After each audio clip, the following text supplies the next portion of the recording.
Saya menyaksikan bahwa kejadian yang pasti kita sama-sama tidak menginginkan.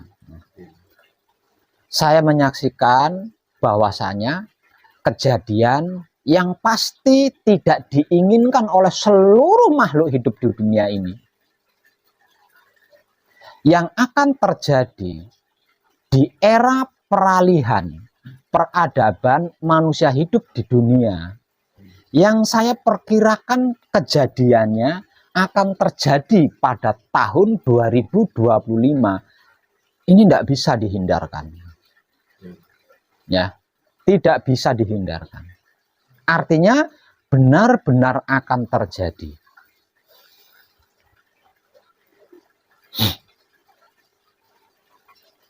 Namun tidak usah resah, tidak usah gelisah. Betapapun kejadian itu tetap akan terjadi, tapi tidak akan fatal. Akibatnya tidak akan fatal. Karena apa? Karena putra kekudangane Rama yang sudah selesai manekung, yang sudah selesai gembleng dan aktif, ya. Kalau yang nggak aktif saya nggak nyebutin, saya nggak ngitung. Kalau yang nggak aktif saya nggak menghitungnya. Yang aktif itu ada ribuan jumlahnya. Putra kekudangane Rama yang sudah menyelesaikan laku suci, laku murni menuju sucinya, dan aktif laku suci menuju kelanggengan atau keabadian, itu jumlahnya ada ribuan. Jadi tidak perlu resah, tidak perlu gelisah, apalagi sampai takut. Karena apa? Karena betapapun kejadian itu tetap akan terjadi, namun tidak berakibat fatal. Karena apa? Karena seluruh putra kekudangane Rama yang dari awal manekung atau awal gembleng hingga sampai kapanpun aktif atau eksis laku suci menuju kelanggengan, dia bisa menyelamatkan apapun yang dia kehendaki. Ya. Ketika kejadian itu terjadi, dia punya hak, dia mampu menyelamatkan apapun yang dia kehendaki. Nah, ini yang menjadikan tidak berakibat fatal. Dan lagi, sepertinya salah satu pemicunya, ada beberapa pemicu ya, ada beberapa pemicu. Namun pemicu yang paling awam, pemicu yang dapat direkam oleh orang-orang awam adalah kemunduran presiden kita saat ini, yaitu Bapak Jokowi atau Bapak Joko Widodo. Artinya, kalau di Pilpres tahun 2024 nanti, Bapak presiden kita saat ini, yaitu Bapak Joko Widodo, mengundurkan diri, tidak mau mencalonkan lagi dikarenakan kode etik ya. Karena kode etik. Tidak menuruti tuntutan orang-orang yang tertindas selama ini. Inilah yang akan menjadi salah satu pemicu paling umum. Pemicunya di sini. Ya. Pemicu paling awam, pemicu paling umum, pemicu yang bisa direkam oleh orang awam. Ada beberapa pemicu lainnya, tapi itu belum tentu orang awam bisa mengetahui, belum tentu orang awam bisa merekam. Yang bisa direkam oleh orang-orang awam adalah gara-gara Pak Jokowi mundur. Gara-gara Pak Jokowi mundur, itu yang bisa direkam oleh orang awam.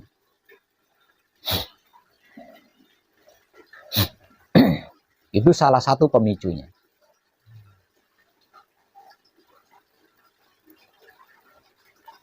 Lah, mendekati detik-detik perubahan era peradaban kehidupan manusia di bumi ini, siapapun panjenengan tanpa terkecuali, khususnya para putra kekudangane Rama yang aktif atau yang eksis laku suci menuju kelanggengan, ingat pesan saya. Jangan pernah berani menuding siapapun sesat, bid'ah, atau kafir. Jangan pernah itu. Ya. Karena apa? Karena sesat, bid'ah, kafir adalah tentang iman. Lah, iman ini bersifat pribadi antara individu dengan Tuhannya. Satu itu. Yang kedua, sesat, bid'ah, kafir ini kata-kata impor.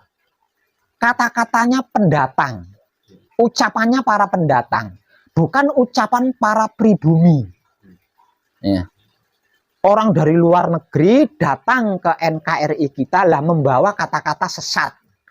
Membawa kata-kata bid'ah, membawa kata-kata kafir. Agar supaya mau mengikuti jejaknya. Ingat itu, ini pesan saya loh ya. Siapapun panjenengan, terutama putra kekudangane Rama yang aktif atau eksis di dalam laku suci menuju kelanggengan atau keabadian. Jangan pernah, walaupun hanya sekali, menuding seseorang itu sesat. Menuding seseorang itu bid'ah, menuding seseorang itu kafir.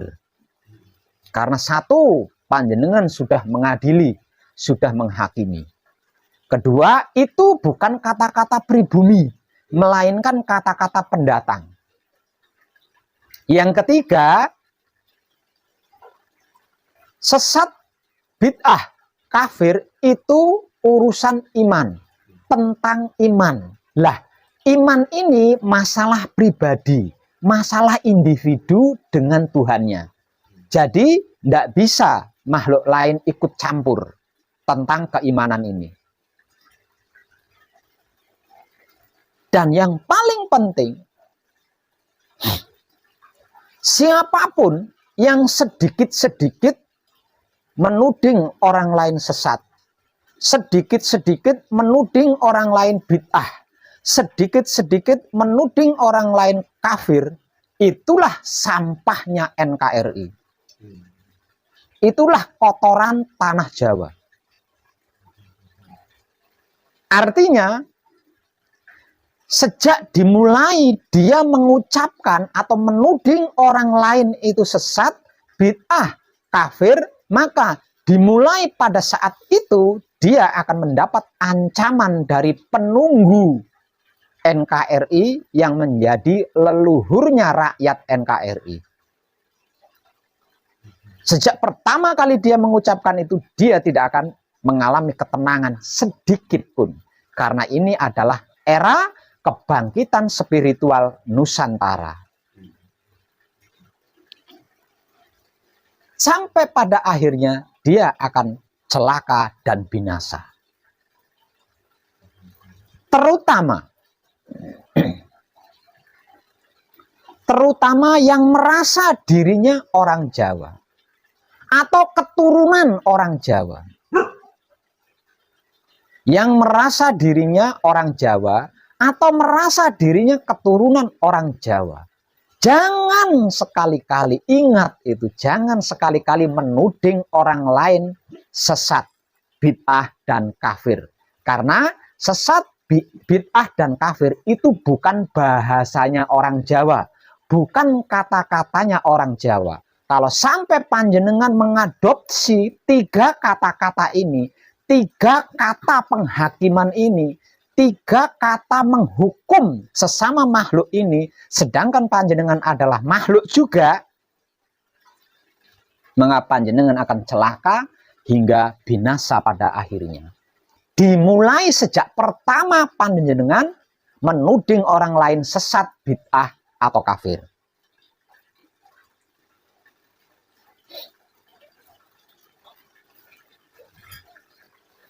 Terlebih lagi panjenengan merasa orang Jawa, merasa keturunan orang Jawa, menuding orang Jawa lainnya sesat, bid'ah, kafir. Tinggal tunggu saja tanggal mainnya. Hanya dengan hitungan hari, entah itu minggu berikutnya atau minggu selanjutnya, hanya dengan hitungan hari. Karena ini eranya, gitu. Karena ini adalah saatnya. Ini era kebangkitan spiritual Nusantara. Jadi ketika panjenengan menghakimi, mengadili, menghukum penghuni NKRI dengan 3 kata-kata, yaitu sesat, bid'ah, kafir, maka dimulai pada saat itu panjenengan sudah disestempel menjadi sampah, menjadi kotoran yang harus disingkirkan nantinya di era peralihan peradaban manusia di muka bumi ini. Namun sebelumnya, sebelum dihapus, panjenengan akan mengalami penderitaan-penderitaan yang tidak tertolong. Penderitaan-penderitaan yang tidak tertolong. Siapapun tidak bisa menolongnya. Jadi berhati-hatilah dengan 3 kata-kata itu. Karena itu hanya Tuhan yang punya hak melakukan. Dan Tuhan sendiri tidak pernah menganggap ciptaannya itu sesat. Tidak pernah menganggap ciptaannya itu bid'ah. Tidak pernah sama sekali menganggap ciptaannya itu sesat. Walaupun Tuhan itu punya hak menuding sesat, punya hak menuding bid'ah, punya hak menuding kafir. Namun Tuhan sendiri sepanjang sejarah peradaban manusia tidak pernah mengatakan itu. Kecuali sebatas mengingatkan di dalam Alkitab. Agar supaya kita tidak sesat, agar supaya kita tidak bid'ah, agar supaya kita tidak kafir. Kalau menghakimi atau menghukum atau mengadili, tidak pernah. Yang melakukan ini adalah manusia itu sendiri.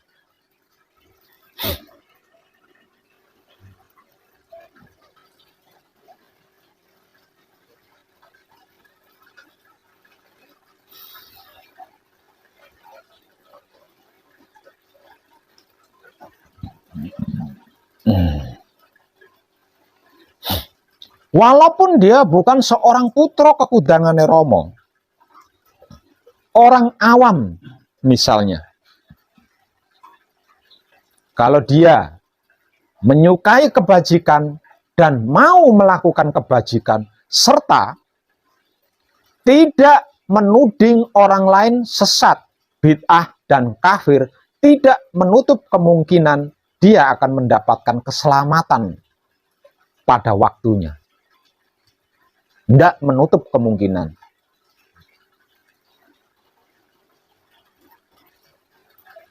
Tapi, namun, siapapun dia yang berada di dalam lingkaran NKRI, dimanapun dia berada, dimanapun dia bersembunyi, asalkan itu masih di dalam lingkaran NKRI, sampai menuding orang lain sesat, bid'ah, kafir, tidak ada ampun baginya. Pasti ketemu, sembunyi dimanapun pasti ketemu. Dan tidak akan bisa keluar dari NKRI sebelum binasa. Karena apa? Karena kalau sampai keluar dari NKRI dalam keadaan tidak binasa, dia pun akan melakukan hal yang sama di tempat-tempat lain, yaitu menuding orang lain sesat, bid'ah, dan kafir.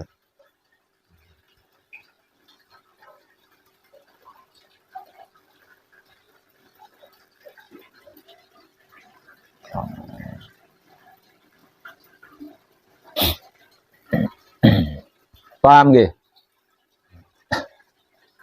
Namun ada sisi indahnya, ada sisi baiknya.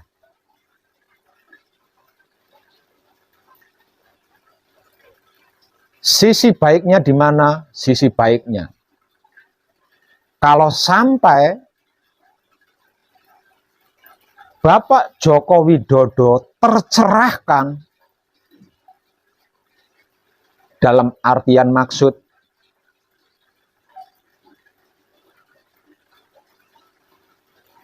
dirinya menjadi presiden selama ini itu bukan suatu kebetulan, ya, melainkan ada campur tangan dari leluhur kita di NKRI ini. Kemudian yang berarti dia menuruti tuntutan orang-orang yang selama ini tertindas. Lalu apapun yang terjadi, dia melanjutkan kepemimpinannya satu periode lagi sampai tahun 2025 ini lewat gitu ya. Tahun 2025 ini terlewatkan. Artinya kejadian yang terjadi di dalam lingkaran tahun 2025 ini ada di bawah kepresidenan Joko Widodo. Saya berani mengatakan dengan tegas apa yang seharusnya terjadi di era peralihan peradaban kehidupan manusia di muka bumi ini, yang saya perkirakan akan terjadi di tahun 2025 nanti, bisa dinetralisir. Saya dan ribuan putra kekudangane Romo bisa menghalau.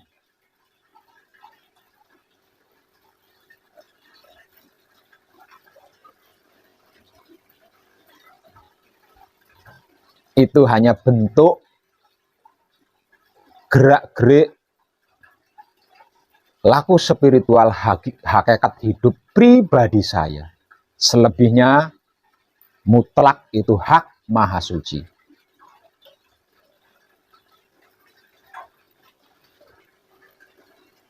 Namun saya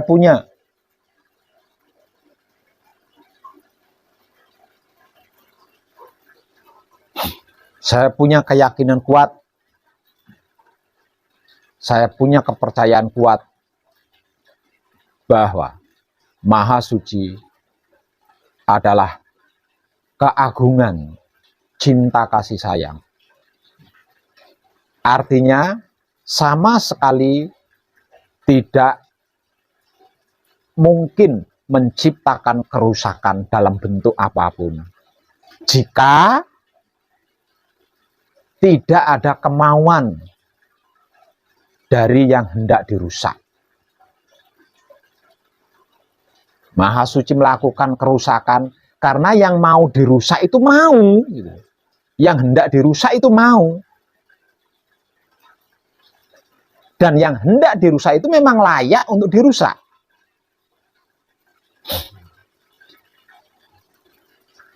Kalau yang hendak dirusak, tidak layak untuk dirusak, tidak mau dirusak, tidak mungkin Maha Suci melakukan perusakan.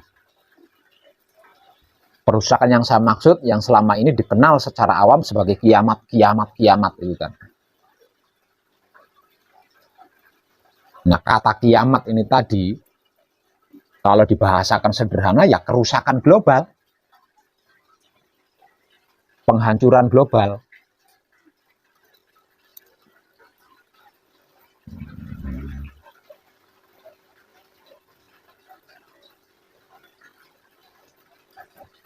Bisa paham nggih? Khusus panjenengan yang dari Kalimantan, bisa paham dengan motivasi dari saya, bisa ingat dengan apa yang saya ingatkan tadi, yang saya pesankan tadi. Ingat itu, jangan pernah lakukan itu, nggih. Jangan pernah. Karena ini bukan zamannya syiar, ya. Bukan zamannya syiar, tapi ini zamannya praktek, mempraktekkan kebajikan.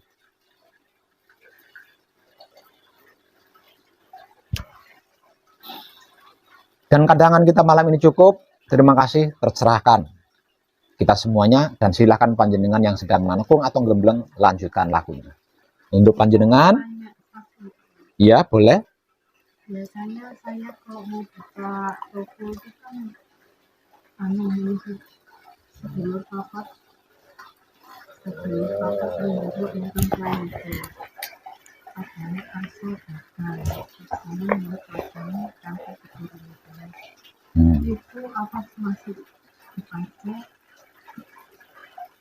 Karena panjenengan sudah selesai manekung, sudah selesai ngembleng, ya gunakan apa yang ada di ranah itu, jangan yang ada di luar ranah itu. Tadi panjenengan sudah diberi motivasi kan bahwa palungguh pambuka panjenengan sudah berganti menjadi palungguh jati. Nah, iya, ya. Ada pertanyaan lagi? Izin Pak, bertanya. Definisi, maaf nih Pak, definisi yang maha suci itu Pak, itu yang maksudnya yang maha hampa gitu Pak ya. Definisi maha suci adalah alam semesta seisinya manunggal. Begitu. Nggih. Persatuan alam semesta seisinya. Ya. Siap. Jadi alam semesta seisinya menjadi ada itu dikarenakan maha suci memecah dirinya. Nah, maha suci memecah dirinya, jadilah alam semesta seisinya. Nah, setelah maha suci ini memecah dirinya menjadi alam semesta seisinya, maha suci jadi nggak ada, ya. Karena apa? Karena menjadi alam semesta seisinya. Ketika kita berucap maha suci, berarti kita menyatukan alam semesta seisinya atau mengembalikan alam semesta seisinya menjadi Tuhan.